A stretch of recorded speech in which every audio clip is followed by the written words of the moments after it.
Hello students, आज हम मुद्रा का परिमाण सिद्धांत पर बात करेंगे। देखिए, मुद्रा का जो परिमाण सिद्धांत है वो बेसिकली मुद्रा की मात्रा, परिमाण यानी मुद्रा की मात्रा, तो ये बताने की कोशिश करता है कि अर्थव्यवस्था में मुद्रा की जो मात्रा है वो किस प्रकार से पूरी अर्थव्यवस्था पर प्रभाव डालती है और मुद्रा की मात्रा के घटने और बढ़ने से अर्थव्यवस्था में क्या क्या अंतर आते हैं, है ना। उसका पूरा का पूरा एक सिद्धांत है।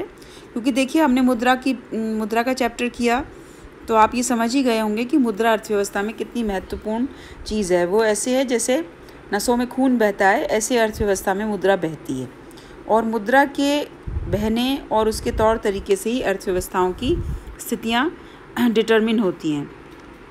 तो मुद्रा का जो मूल्य है बेसिकली वो उसके परिमाण पर निर्भर करता है। मुद्रा का जो क्राउथर के शब्दों में हमने मुद्रा की डेफिनेशन आपको याद होगी, हमने कहा था कि मुद्रा की क्रय शक्ति को ही मुद्रा का मूल्य क्राउथर ने माना और कई और अर्थशास्त्रियों ने मुद्रा को अलग अलग तरह से डिफ़ाइन किया था। तो अब यहाँ पर हम मुद्रा की जो परिमाण सिद्धांत है उस पर हम कुछ चर्चा करेंगे। देखिए, मुद्रा का परिमाण सिद्धांत बेसिकली बहुत पुराना है।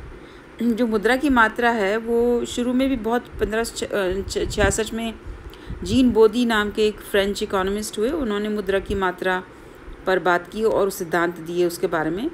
फिर 1588 में इटली के अर्थशास्त्री दावन जत्ती आए, उन्होंने भी मुद्रा की मात्रा और उसके प्रभावों पर बात की। फिर जॉन लॉक ने बात की। फिर 1752 में डेविड ह्यूम ने एक बहुत ही ऑर्गेनाइज्ड तरीके से इसके बारे में सिद्धांत दिया और उसके बाद तो जो क्लासिकल अर्थशास्त्री हैं, इरविंग फिशर है, मार्शल, पिगू, रॉबर्टसन आदि अर्थशास्त्रियों ने इसके बारे में बहुत सारे सिद्धांत दिए हैं, जिनके हम आगे इसी चैप्टर में चर्चा करेंगे। प्रोफेसर मिल्टन फ्रीडमैन जो हैं, उन्होंने आधुनिक परिमाण सिद्धांत प्रस्तुत किया, जो कि शुरू के सिद्धांतों में सबसे बेहतरीन सिद्धांत है। इसमें देखिए, मुद्रा के परिमाण सिद्धांत में मुद्रा की जो परिभाषा है उसमें हम मुद्रा की परिभाषा में भी बात करते हैं मुद्रा के मूल्य की।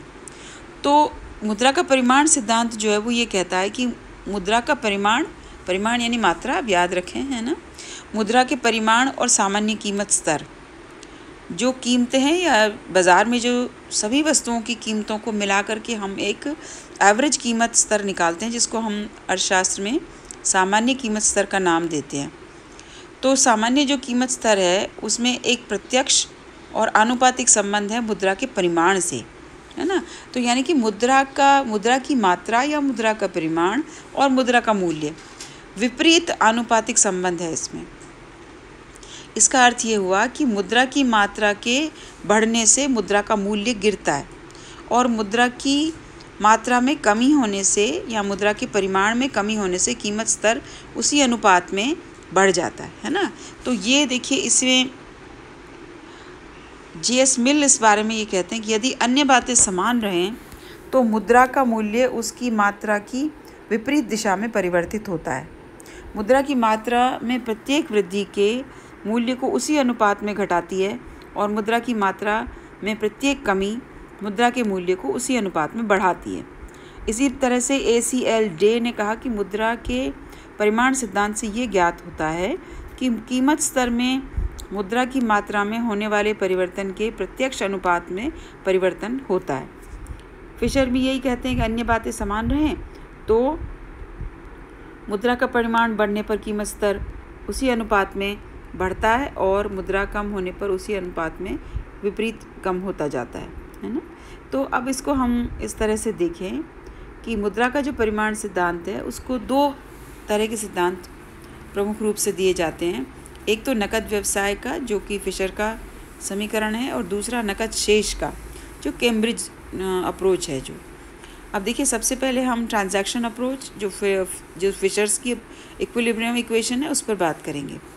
फिशर का जो सिद्धांत सबसे पहले ऑर्गेनाइज्ड तरीके से मुद्रा के परिमाण सिद्धांत आया, उसमें फिशर ये कहते हैं कि PY = MV + MV डैश, है ना। अब इसमें इसका क्या अर्थ हुआ? अब इसमें हम सब एक एक चीज़ की वैल्यू देखें क्या है।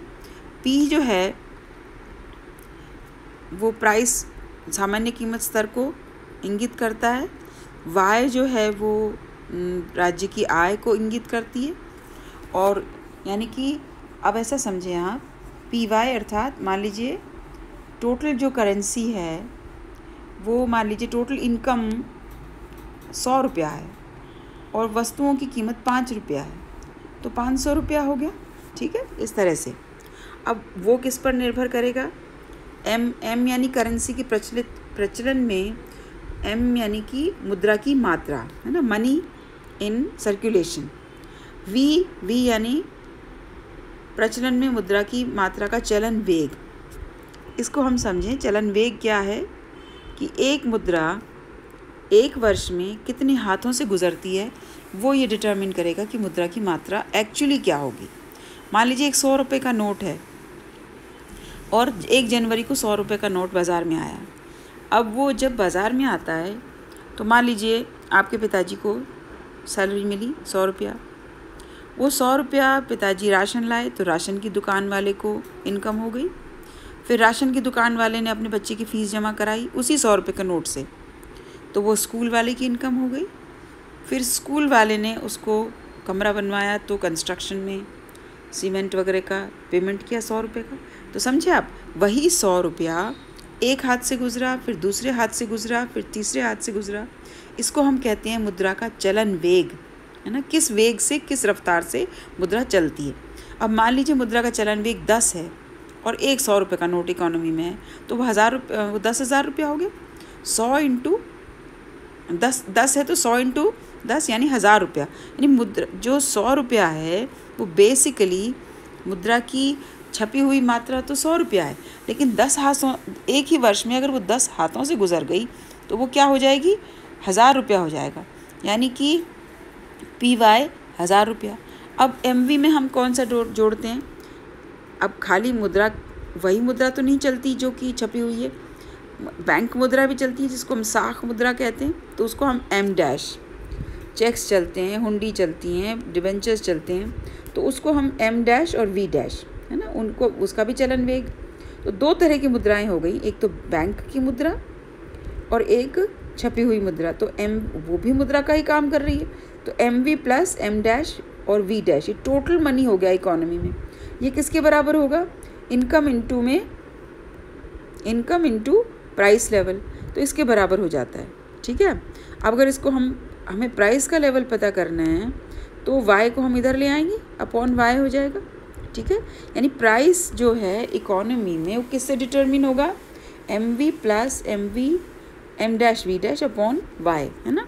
तो मुद्रा का जो परिमाण है उसको उसकी चलन गति से हम गुणा कर देते हैं और उसको वस्तुओं और सेवाओं की मात्रा से डिवाइड करें तो हमें क्या प्राप्त होता है? मुद्रा का सामान्य कीमत स्तर। अब फिशर ये कह रहे हैं कि एक निश्चित समयावधि में एम वी और एम डैश वी डैश और वी और वाई, यानी कि मुद्रा की साख मुद्रा, उसका चलन वेग और मुद्रा का, छपी हुई मुद्रा का चलन वेग, और वाई यानी कि वस्तुओं और सेवाओं की मात्रा, ये स्थिर रहते हैं। तो अगर मुद्रा की मात्रा को बढ़ा दिया जाए तो मुद्रा की जो सामान्य कीमत स्तर है बाज़ार में या इकोनॉमी में, वो उसी मात्रा में बढ़ जाता है। जैसे एक उदाहरण है, देखिए, इससे आपको बहुत बेहतरीन तरह से समझ में आ जाएगा। मान लीजिए एम है 100 रुपया, है ना, छपी हुई मुद्रा 100 रुपये और उसकी वेलोसिटी यानी उसका चलन वेग 8 है, एम डैश 200 और उसका चलन वेग 4 और वाई आपका 400। अब फॉर्मूला हम अप्लाई करें, P is equal to M V plus M dash V dash upon Y. तो इसमें करें 100 इंटू 8, 200 इंटू 4 अपॉन 400, है ना। ये हमारा आया 800 प्लस 800 अपॉन 400, यानी 1600 बटे 400 अर्थात 4। इसका मतलब ये हुआ कि मुद्रा का जो मूल्य है वो 1/P यानी 1/4 रुपये। ठीक है, तो ये जो है फिशर की, अब फिशर ये कह रहे हैं कि मान लीजिए एम को हमने डबल कर दिया। ठीक है, अब इसमें V M dash V dash same रह रहा है 8, 404 और वाई भी सेम है, वस्तुओं और सेवाओं की मात्रा भी सेम है। तो एम के डबल करने पर जो फॉर्मूला अप्लाई किया, P is equal to 200 into 8 plus 400 plus into 4 upon 400, यानी 3200/4 आया। तो ये 8 हो गया, तो मुद्रा का मूल्य कितना हो गया? 1/8।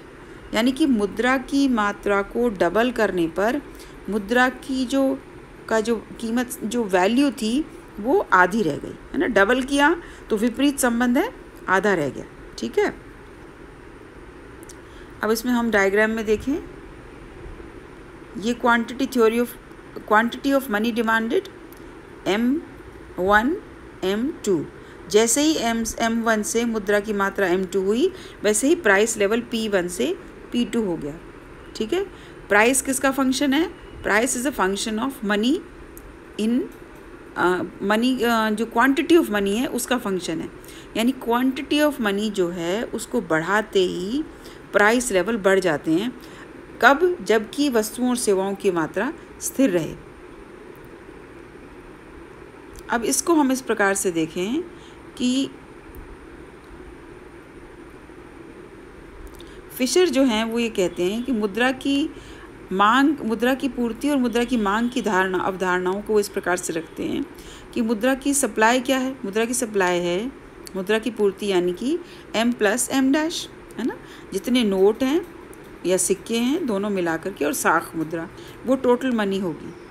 अब मुद्रा की चलन गति, जैसा कि मैंने बताया कि एक निश्चित अवधि में कितने हाथों से मुद्रा गुजरती है उसको हम चलन गति कहते हैं। इसको इस प्रकार से हम निकाल सकते हैं, मुद्रा की चलन गति यानी कि V इज इक्वल टू कुल राष्ट्रीय उत्पाद GNP अपॉन प्रचलन में मुद्रा। तो यह क्या आ जाएगी? अपनी मुद्रा की चलन विधि। अब मुद्रा की जो मांग है, वो मुद्रा की मांग क्यों की जाती है? मुद्रा की मांग इसलिए की जाती है क्योंकि वो सौदे खरीदने होते हैं, है ना, वस्तुओं और सेवाओं की मात्राओं को खरीदने के लिए। यानी मुद्रा को उन्होंने विनिमय का माध्यम माना बेसिकली, कि जब खरीदारी करने के लिए लोग मुद्रा की डिमांड करते हैं। तो कीमत स्तर जो है वो क्या होगा? कीमत स्तर एक निश्चित समय में Y की प्रत्येक इकाई की औसत कीमत जो होती है उसे हम कीमत स्तर कहते हैं। तो मुद्रा की मांग क्या हो गई? कीमत स्तर इनटू जो भी वस्तुएं और सेवाएं जिसको हम व्यापारिक सौदे नाम से जानते हैं, तो वो P/Y का अर्थ क्या हुआ? टोटल मनी इन इकोनॉमी, है ना। तो मुद्रा के परिमाण सिद्धांत की क्या मान्यताएं उन्होंने ली? उन्होंने ये कहा कि करेंसी और बैंक मुद्रा की चलन गति जो है वो स्थित रहती है। पूर्ण रोजगार उन्होंने मानकर चले, वो अर्थव्यवस्था में पूर्ण रोजगार है, यानी वस्तुएं और सेवाएं और साधन सभी पूर्णतः काम में लगे हुए हैं और व्यापार की स्थिर मात्रा है। बैंक मुद्रा और करेंसी का अनुपात स्थिर, ये फिशर का सिद्धांत है। अब फिशर के सिद्धांत की जो आलोचना है उनको हम अगले सेशन में करेंगे, ताकि हम उसके बाद कीन्स का सिद्धांत कर पाएँ, क्योंकि इनकी आलोचनाओं के आधार पर ही कीन्स का सिद्धांत उसका बेस, उसकी नींव पड़ती है, ठीक है। तो इसका हम अगले लेक्चर में बात करेंगे।